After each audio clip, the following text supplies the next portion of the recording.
Well, as Casey said, welcome everybody. My name is Nicole and I work for Trusted Health. If you're not familiar with Trusted Health, we are the career platform for the modern nurse. We have everything from blog articles to interviews to podcasts to events just like this. And this is part of our Healthy Finances series. It is the third of 5 events, and we're just super thrilled to have Morrayna Gaskins here tonight. Couple things before we get started. We're really happy you're here. A couple event norms we have on deck, things to keep in mind for the best experience when it comes to our virtual events. Number 1, good vibes, be good times, have fun, be present, and know that these are a safe space, especially when it comes to your finances. Know that anything that's shared here will be anonymous, so we're not going to post this out with comments or anything like that. The second item, we want to hear you when you want to be heard. So if you're not chatting with the group, go ahead and make sure your mute button is firmly pressed. And any questions that you have, looking at the third item here, we will address on Zoom. Casey, who already introduced herself, will be taking any questions that you have that are relevant to the group at large, and we'll share them with Morrayna herself. And Morrayna will share this as well. But anything that's really specific to you or your specific financial situation, she is going to be doing free consultations. So she's incredible, and you guys will be learning so much from her. But if it's really specific to your situation, she can't give financial advice. So she'll talk about that in a minute. And then the last one, if you have feedback, we want to hear it. We say this at every single event. It's really important to us that we know that we're presenting things to you that are really helpful for your nursing career and just your life in general. So after the event, you will get a survey about 20 minutes post-event that will ask you how we did and what you liked and what you didn't like. So please, please take a minute and share that with us. It is really so helpful, and we really appreciate it. And with that, I am thrilled to introduce to you your host for the evening, Morrayna Gaskins. She is a media and medical field financial advisor with Equitable Advisors. You can check her out here at Morrayna Gaskins right there. And I will switch over to the slides and let Morrayna take over with her presentation. Well, good evening, everyone. Well, I'm in New York, so right now it's 6 o'clock for me. So depending on good afternoon, good evening, hello, everyone. Thank you for taking the time out today to join us. I am a financial professional with Equitable Advisors, and I know a lot of people have different ideas of what exactly a financial advisor does, so I'm going to explain that for you guys. So my role as an advisor is I help my clients by giving them effective saving and budgeting strategies to help them reach their financial goals. Because it's easy for an advisor to just do the work, but my biggest thing is education. So I want you to understand why are we putting certain things in place and why it makes sense. So if someone wants to come to you and ask you, hey, why did you decide to do X, Y, Z? You're able to speak on it, not just, oh, Morrayna told me to do it. And then I think that's a big thing that some people lack, is just the financial literacy. I know finance can be very hard with the jargon and all these different terms, but once you speak to someone that's able to just simplify it, you'll be in a better position all around. Now, when it comes to nurses, what I realize is people that are in the medical field, they kind of get cookie cutter, I guess, retirement plans and financial solutions. So I saw that wasn't really beneficial to anyone, because everyone has different goals, which you may want to accomplish in 5 years. Someone may want to accomplish it in 10 years or 2 years. So everything needs to be tailored to that exact person. So as we go through these slides, I know we have the index of what we're going to be going over. We're going to go over what you really should consider when it comes to investing.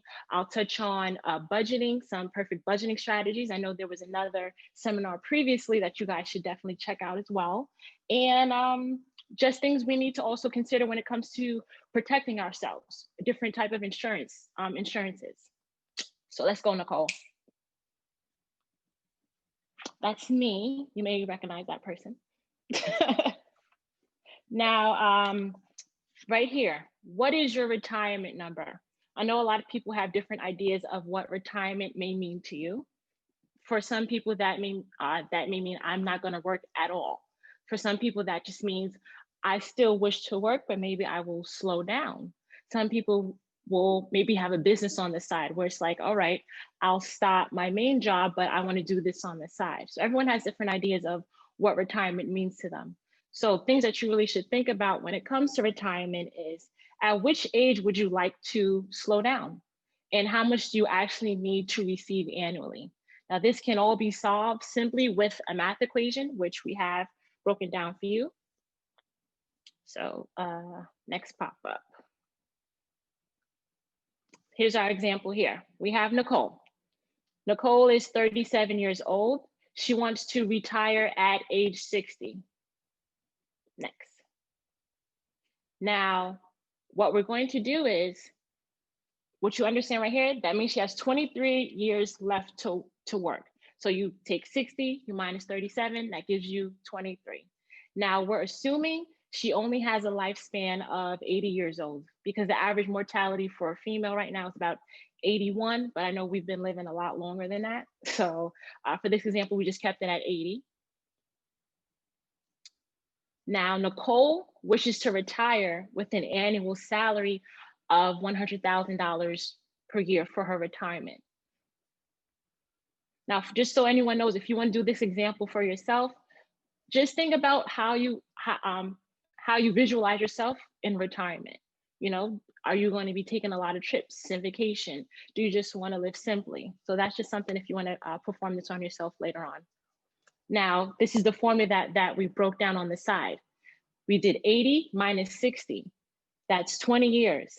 That means she will have 20 years left. 20 years in retirement. Now, what we did was we took that $100,000 per year that she wishes to receive in retirement, we multiply that by 20. That gives you an estimate of $2 million that she would essentially need for retirement. Now, what we did was we took 2 million and then we divided that by the amount years she has left to work, which was 23 years. Now that number right there, 86,956, that number represents how much she would need to save annually each year in order to be on track to retire at 60 and also receive an income of $2 million per year.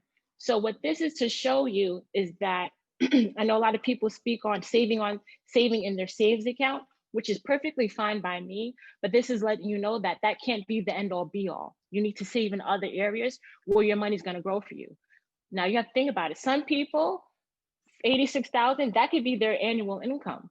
If you're saving 86,000 and that's your income, what do you have left to spend? So you definitely need to save your money in places where your money is going to grow. Now, this is where we get to some fun things. We're going to talk about investing. Things you need to consider before investing. The first thing is going to be your time horizon. Time horizons lets us know how long we should be saving or investing the money. Now you can have multiple time horizons. That can mean, oh, I'm looking to save for a home in X amount of years. Some people may have children, like myself, I have a son, so he's 6 now. When he decides to go to college, how many years do we have before that for that needs to be saving for that? Now you don't need to have one set time horizon. You can have multiple ones at different point in times. So time horizon lets us know how long we should be saving the money or investing it. Next, you want to understand your risk tolerance. That's what are you willing to risk for a return? What's your personality as an investor? You can have a personality of someone that's conservative. So that just means like you don't like any risk at all. You can have someone that's moderate, that's in the middle, or you can have someone that's really, really aggressive. So that's equivalent to like if I send you money and I send you off to Vegas, for example, with some money, what are you going to do with that money? Are you the type of person that's gonna bet it all on black, or you're not trying to gamble any of it, or you're gonna think, okay, maybe I'll take half of it, you know, so if I lose it, I know I don't lose all of my money. So risk tolerance lets us know how to invest it. So I'm not sure if anyone knows what their risk tolerance is, but what I do with my clients is I have a risk tolerance questionnaire. And you don't need any financial background to answer these questions. It's 8 simple questions, and you're literally answering them based on how you feel. And then that helps us pinpoint exactly at that particular time what your personality is. Because of course, as you get older, things may change. You may be moderate now, but as you get older, you may become more conservative, or you may want to become more aggressive. So at those particular moments, we would always redo it to know exactly who you are at that particular moment. Next, everybody's favorite, budget. That's just understanding your cash flow. A lot of people feel a way about when it comes to budgeting, like we're putting a strain on the pocket, but really it's just to know, all right, this is how much I'm receiving in income. These are what my expenses are. What is my bottom line number? And it holds you more accountable for how you are spending your money. So budget lets us know how much. And last but not least, we have taxes. A lot of people forget to think about this when it comes to investing, because you want to understand, how will you be taxed on this money? Do you prefer account that's tax deferred? That just means as the money is growing, you're not paying taxes on it, but at a later point in time, you will be paying taxes on it. Or you have something that's taxable. That just means when there's a gain in the account, you will pay taxes on the gains. And then last, you will have something that's tax free, where when it's time for withdrawals, you won't pay taxes at all. So based on this will help us know exactly where you should be investing the money. And now what you also have to understand about investing, and I'm not sure if anyone follows Trusted Health on Instagram, but we did one where it entailed the myth of, do you need a lot of money in order to invest? You don't need a lot of money to invest. That's a major misconception. You really need to be consistent with it, and you need to be realistic about the amount of money that you are willing to invest. I hope I'm not going too fast for anyone. Next, we have the 3 sleeves of money. Now, in some point in time, we will all have these 3 sleeves of money. The first sleeve is lifetime accounts. This is going to be your retirement accounts. You have the 401k, for example, your 403b, 457. You will also have the IRAs, which is your individual retirement accounts. Life insurance will also fall underneath this lifetime sleeve, but there's an asterisk to it because it's a little bit different than the other ones. And specifically when it comes to life insurance, it will be permanent insurance that will fall underneath this lifetime account. Next, you will have sometime accounts. You have the investment accounts, the brokerage accounts, also apps like Digit, Acorn, Robinhood, that will fall underneath that funnel. Last but not least, you will have anytime accounts. That will be your checkings account and your savings account. Now, what you have to understand about lifetime accounts, all of those fall within that funnel, because these are accounts people typically hold on to for about 10 years or more before they decide they want to do something with the money in the account. In the sometimes area, people generally hold on to these accounts for about 2 to 5 years before they decide to do something. And of course, with your checking and savings account, there's no timeline around those. You can hold on to those at any point at any time. The lifetime accounts, those are the accounts that grow tax deferred, as I mentioned. So when there's, while the money is growing, you're not paying taxes on it. And then when it's time to withdraw it, that's when you'll pay taxes on it. With the sometime accounts, those are the accounts that are taxable. So let's say you decided that you wanted to, let's say, invest $5,000, and then you'll see that the growth grew to 10,000. That $5,000 difference is what you'll pay taxes on it, because that's considered the gain in the account. And with the anytime accounts, the only time you really see a growth in it is if you decide you want to deposit more money into the account. But you do have high yield savings account that gives you minor interest on it. Any questions so far? If you have any questions, you can pop them into the chat and I can read them out loud for Morrayna. You don't have to be too shy. Again, I hope I wasn't going too fast for anyone. I'm personally just curious. Are you going to kind of go through and explain a little bit more about those different accounts that you just chatted about? If someone has a question about it. Oh, thank you. She said very good information and pace. Thanks. I know it's all very helpful. If we don't have any questions, we can definitely move on to the next section. So that's totally fine. That just means you're doing a really good job explaining it, Morrayna. So Thank you guys. Thank you guys. And just for the record, if anyone, I know I'll get a lot of questions about the difference between 401k or 403b. It's just really tax code so that way they know who your employer is. Like if you're underneath a privately owned company, or maybe you're underneath a tax exempt company, like nurses, for example, they mostly get like 403bs.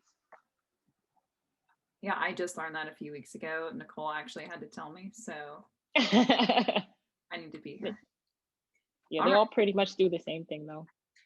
Well, I guess we can go ahead and move on to the next section. And if you have any questions that you're thinking about while she's talking, feel free to put them in the chat. And when we get to the next question section, I'll just go ahead and ask them out loud then. So okay, use that chat as much as you need it. All right, guys, we can head on. All right, so next we'll move on to budgeting. As I mentioned before, there was a segment about budgeting that you guys should check out. This is an expense sheet that I use for my clients. I know a lot of people have different ways of tracking their budgeting, whether it's going to be through apps, Excel sheets, writing it down, whichever method works for you, by all means, just go for it. I use this one because it's really simple and it's pretty straightforward. As you see here, I have it broken up into 4 different categories.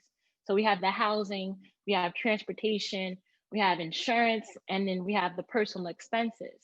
Now, personal expenses is where a lot of people come into realization of how much they've been spending, because they'll go through all the things they may get a bill for in the mail, but they forget the things that they may just swipe for, whether it's memberships you forgot you signed up for, groceries. We don't get a bill for that, but you definitely go on grocery shopping.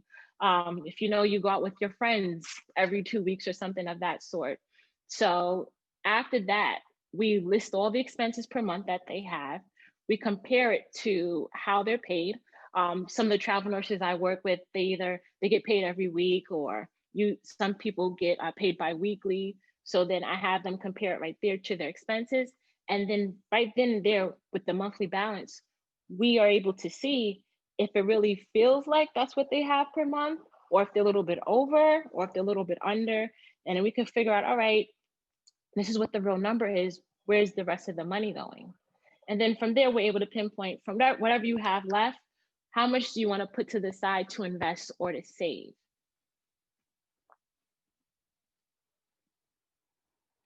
Dollar cost averaging. Now I'm going to break down dollar cost averaging.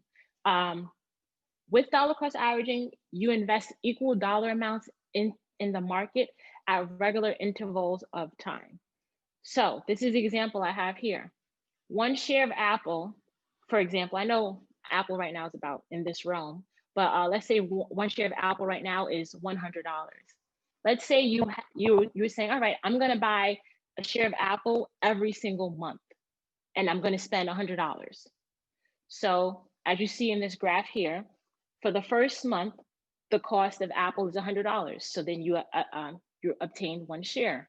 The next month, all right, I'm gonna buy another share of Apple. The cost is still $100. You purchase another share. Month 3, the cost of Apple went down. Now, for some people, they think, oh, the cost went down, that's bad. I shouldn't be spending $100. Maybe I should spend only $50. No, continue to spend $100, because what you're doing now is you're buying it on a discount. So instead of getting 1 share, you now obtain 2 shares by being, as I mentioned before, you're being consistent. The second month, it's still down. It's still at $50. Still put in that $100, because you're going to obtain 2 more shares. Month 5, it went back up to $100. You obtained 1 share. Now, what you realize is that you ended up with 7 shares as opposed to maybe 5 shares had the price not gone down. Or if you decided, I'm going to cut my cost in half and then just spend whatever it is at that time. So this is the technique of dollar cost averaging. You are continue to spend the same amount at different intervals of time, disregarding what the market is doing. Now, if anyone already has like a 401k, 403b, that's exactly what was happening when the market was going down. As long as you didn't change your contribution percentages, that's exactly what was occurring in your retirement account. Because as the market was on a decline, you still have your account set for a set percentage for them to take out. So they're buying more into the market, even though it's at a decline. Now, what you also have to understand what was going on earlier during COVID is that, yes, everything was at a decline, but if you were in a situation where you were close to retiring or in retirement, you shouldn't have really been that concerned about what the market is doing because you were so far from the age of retirement where you needed to make a change. So, and then you got to understand there was really nothing fundamentally wrong with the market. It's just that we were in quarantine. We couldn't spend any money. No one could travel. No one could go anywhere. So there was no money being put out into the economy, which is also a result is why they decided to do the stimulus, because you put people in a position where they have money, and then now more money can get spent back into the economy and hopefully boost it up. Now, these are ways that we can protect ourselves. We have life insurance, we have disability insurance, and then we have long-term care insurance. These are actually the three types of insurance that people tend to look over in life. Life insurance, everyone's pretty familiar with that one because it's going to cover expenses in the event of someone passing. So it covers funeral expenses, any bills or debt that that person may leave behind. But what people don't know is you can actually use it for the need of like retirement or college expenses. So that's why I've referenced life insurance in the lifetime category. You have disability insurance. You have disability, it reimburses you for the loss of income in the event of injury or illness that prevents you from working. You have typically two different types, which is going to be short-term or long-term. They differ in the amount of time that you will have the benefit for. Short-term is usually between 3 to 6 months. Long-term disability is for about 6 months plus. And then long-term care is going to cover all of the partial assisted living. It's going to cover all of partial assisted living facility and in-home care for people that's 65 or older with chronic conditions that need constant care. So at your age right now, if anyone's caring for a parent, like I know I'm caring for my grandmother, this would have been very beneficial to her had she gotten it early on in life, because now our family is caring for her at this point. Luckily, she's able to stay at home. We didn't have to put her in a facility. But had she had a policy very early on, then of course she would be in a better situation. So these are things that you really want to take in consideration as early as possible. I know jobs usually offer this type of coverage, but it's always best to have one privately owned because you can structure it the way that you want it for your particular needs and situation. The ones through the jobs are usually pretty cookie cutter since it has to go out to every particular person. Now I'm going to go over life insurance. If anyone didn't know, September was Life Insurance Awareness Month. So I'm gonna spend a little bit more time on life insurance. Now, when people have the conversation of life insurance, they tend to compare term insurance to whole life insurance, which is actually an incorrect comparison. Whole life is just one type of permanent policy. So underneath the term umbrella, you have, well, I have the comparison right here. As you guys can see, we have term versus permanent. They both have a death benefit, which is, as people know, it pays out to whoever the listed beneficiaries are. The dollar signs means that term insurance is less expensive. Permanent insurance is the more expensive type of coverage because it's going to last you for your entire life, and it also has a cash value savings component.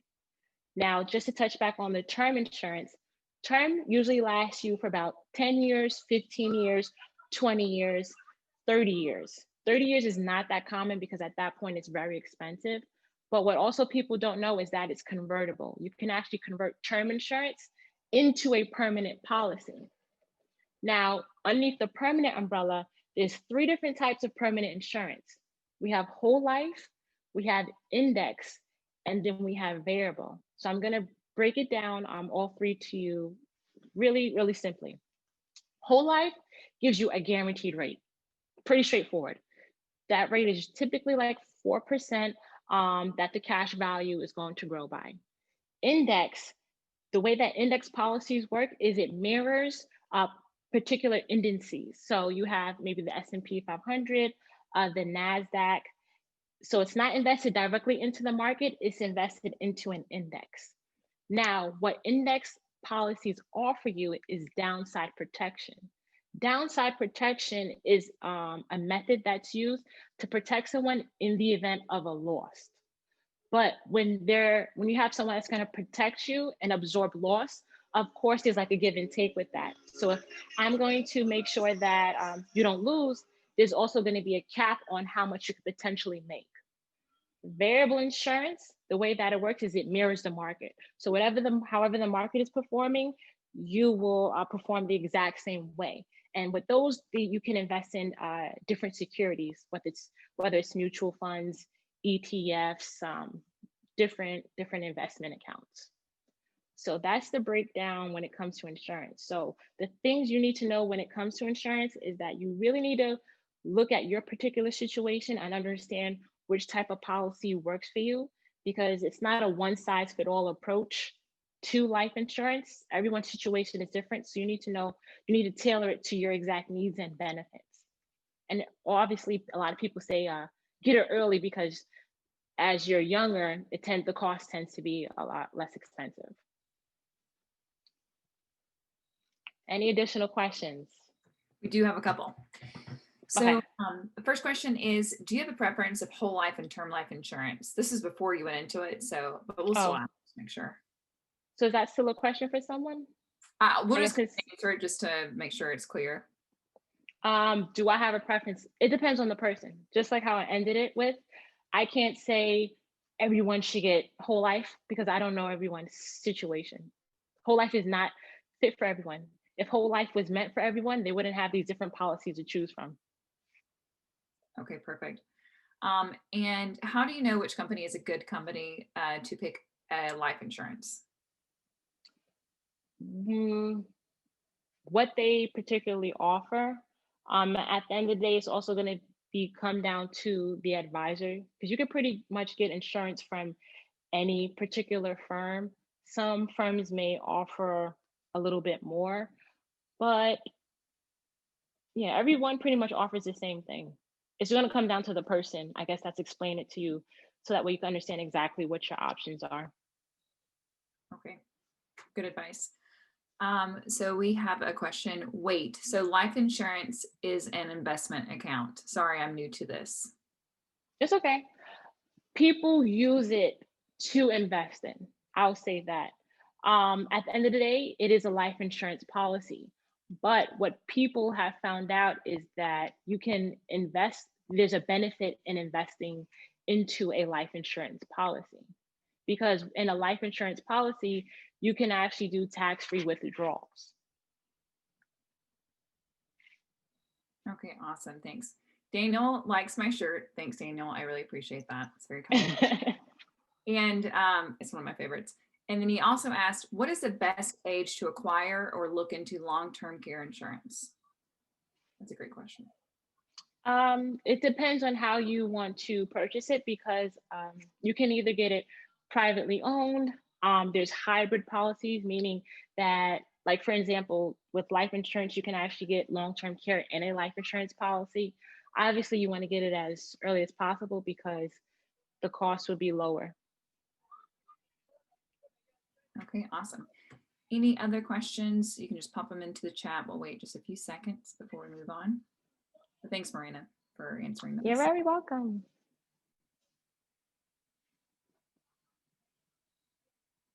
All right, I think we can probably move. Oh, was that it? That was it. I didn't realize I was going so fast. That's totally fine. Well, let's just make sure no one else has any questions. And everyone's clear on the life insurance policies and everything. We have a couple of questions. So okay. Diane asked, how about the cash value in life insurance question? Can you elaborate on it? Can you elaborate a little bit, Mayanne?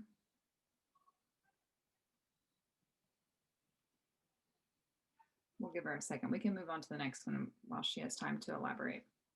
Callie asked, if I'm new to investing, how do I know where to start putting money first?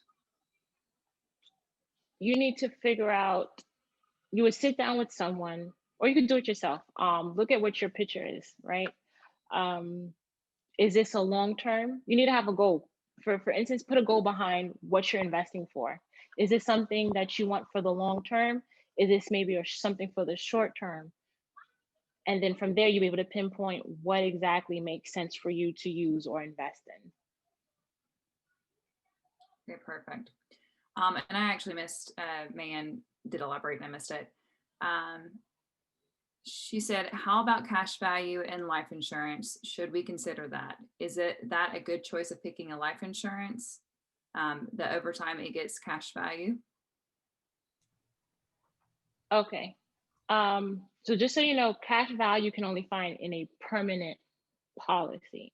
So if you have a policy that has cash value, there are benefits in having that particular type of policy. Because aside from the death benefit, that's going to be for your beneficiary. What do you get out of it?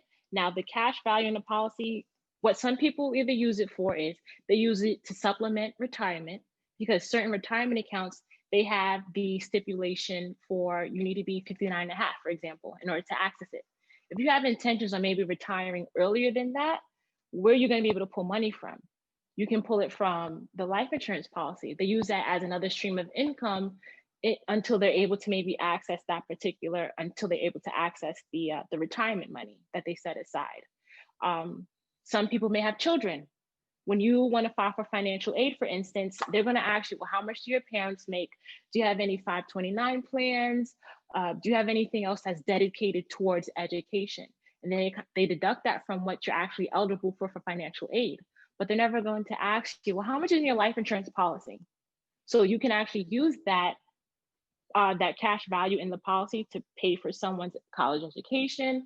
Maybe you tell them, okay, get a loan from school, let that money continue to accrue, and then you could pay off the loan at that particular time.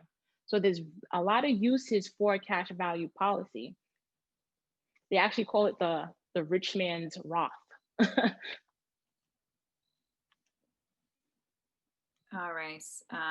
We have another question. Any investing advice for nurses who's working as a 1099? Well, I mean, you'll have access to all the same particular accounts. Like, are you asking? Because I know you're basically independent, so I think I need you to be a little bit more specific of what you maybe be looking for, because you have access to all the same accounts as everyone. I guess it may depend on what exactly you're looking to accomplish, which would dictate what type of investment may make sense for you.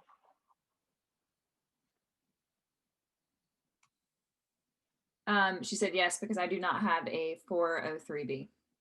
Okay, yeah, perfect. So basically you need to set up your own retirement account, so to speak.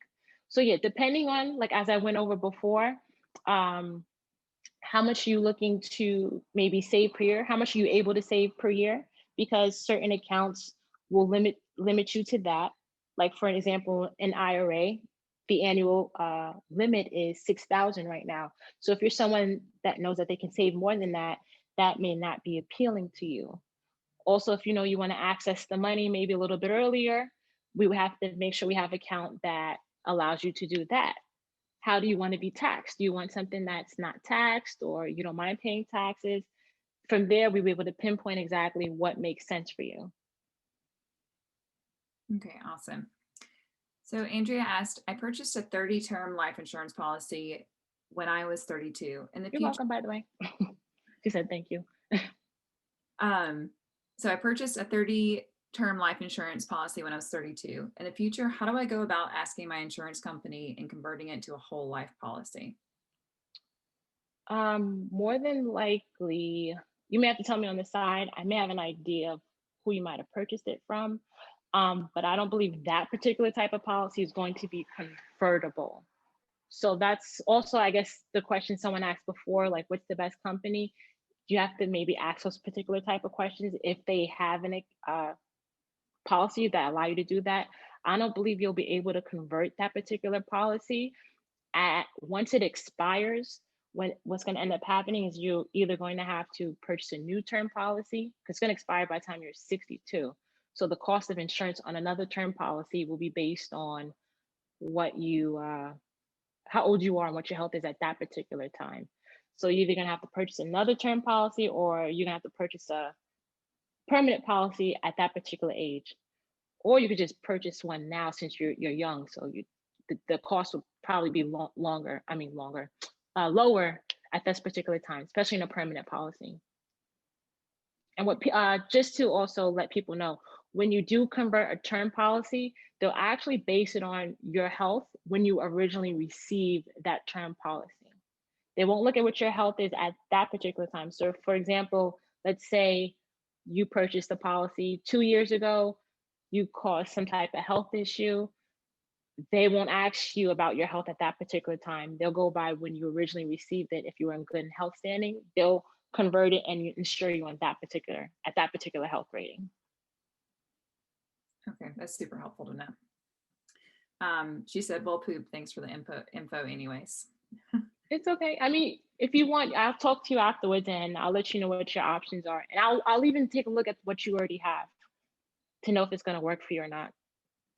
Okay, awesome. Let's see. Jacqueline asked, would you consider high yield savings account as a sometimes or an anytime account? Do you recommend Anytime? Anytime. Okay, perfect. And what was the second part? I'm glad you stopped me because keep me straight, Morrayna. She said, do you recommend any specific apps to begin investing? Let me see. I know Robinhood is a good one. They all pretty much will do the same thing. Some are a little bit more user friendly, I'll say that, where they may walk you through the steps. I know Robinhood is a good one. There's another one that's not coming to me. I'm sorry, you guys, where it's very user friendly, and you can really put in everything you want, what you want your retirement age to be, and it helps you along the way. Yeah, I really can't remember. I'm so sorry, you guys. That's okay. If you remember it, just let us know. When we include all of the resources in the follow-up email with the recording, we can make sure we include that in there. So yeah, I'll definitely include it. Yeah. Okay, perfect. Let's see. I'm new to investing and the reading materials keep bringing up compound interest. How do we find that account or companies that provide that? Well, investing is compounding interest. So compounding interest is that the account just keeps accruing interest over time. That's just really what it is. So any type of accounts that are investing, that's what compound interest is. Okay, awesome. And then, so this was actually in response to someone else, but they were responding to Jacqueline's question about which apps to use, and a nurse replied and said they use Albert. Sorry, never heard of Albert. Okay. But there's information that you can read in the chat there, guys, if you want to kind of see what he recommends. And then Nurse Chow asked, I'm going from working full-time as a nurse, basically maxing out my 401k and my Roth IRA, but I'm transitioning to travel nursing and won't be able to contribute to a 401k anymore. If my travel nurse company does not have a 401k or something similar to it, is there any way I can invest in retirement besides my Roth IRA? Yes, of course. So first, what you end up probably needing to do is do a rollover for that 401k, because you won't be contributing to it, and the company, whoever your employer is, they're not going to be contributing to it anymore. So it's really just going to be sitting there with not doing anything. So the best thing to do is to roll that over, so that way you can tailor the account to your exact needs and you can invest it how you want. Okay. But definitely you can find another vehicle to use to invest. So since you're maxing out your Roth. Okay. Let's see. Are there any other vehicles that you recommend for investing other than the Roth? Like any specific ones? There's Roths. There is what they call LIRP, LIRP, which is the life insurance retirement plan. There's a bunch of different things. Like there's regular brokerage accounts. It's really going to depend on that person though, and what their needs are. Okay. Some person, depending on what their need is, there may be no need for a brokerage account. It may not be beneficial to them. Okay, awesome. We have a question. I have a rollover that has cash, and I've noted. Is this something I can use to invest? So if I'm understanding, you had a retirement plan through your job, you rolled it over into an IRA, and now you want to use it to invest. I mean, if you rolled it over into an IRA, which is an individual retirement account, it is being invested. You just have to make sure it's being invested the way that you want. Because you taking out the money, I should say, and then trying to invest it on your own, what you end up going to run into is a penalty. Because especially if you're not 59 and a half, you're touching money that you're not supposed to be touching. Okay. So you'll have the penalty and you also pay taxes on it. Okay, awesome. All right. Any other questions out there from any nurses? This has been super helpful, Morrayna. Thank you. I hope everyone found benefit in it. Again, I'm offering free consultations to everyone. So if you want me to speak a little bit more in depth about your particular situation, by all means, please reach out. Okay, perfect. It looks like we have one last question. Sure, of course. Asked, Roth IRA, tax-free at the end, but can we pull it out anytime without any fee? What you can pull out will be what you contributed. So the gains, like if you're asking to pull it out before 59 and a half, you can pull out what you contributed earlier because that's your money. But anything that's beyond what you contributed, that's what you'll be paying taxes on, the gains. Okay, awesome. Yeah, everything becomes tax-free when you hit that benchmark, the 59 and a half. Awesome. We have You're welcome. Several people saying thank you. And Becca asked, if I'm investing in Stash, STASH, post-tax, will I pay gains on it too? If you're investing in Stash, yes, you will. What is Stash, just for people like myself who's unsure of what that is? If I'm not mistaken, is that one of the apps that it rounds up the change? Okay, perfect. I believe it's one of those. If it's not, it's still invested. Yeah. Okay, perfect. All right. Yeah, I don't know if anyone wants the free consultation. I guess maybe you put it in the comments so that way I can reach out to them on the side. Nicole, do you think that's the best way to do it if they want a free consultation to drop in here, or is there a better way we should do that? I should unmute myself. Yeah. So I will, you'll be able to contact Morrayna in any way. As you saw on the screen, her email will, Casey, do you mind dropping in her email right into the chat? We'll put it there and then you'll have it available in the wrap up as well. She's wonderful. If you can get a free consultation with Morrayna, I would absolutely take one. And we'll put all of these resources into the wrap up email as well. So I think that's everything for tonight. Does that sound good? Free consultations, free financial advice. Right. Thank you guys. Thank you. I hope everyone found it beneficial. I was able to explain it because I know finance can be very complicated. So I try to talk to everyone as if like they're regular people. There's no reason for me to use the hard jargon and speak over your head. That doesn't help anyone. You did great. And we've got all this information. I will share it in the wrap up too. So if anyone wants to go back and check out maybe that like retirement number calculation or the 3 sleeves of money, those are things that you can go back and reference. So that's it for tonight. Thank you all for joining us, and we'll see you hopefully at another virtual event soon. Good night, y'all. Yes, thank you. Good night, everyone.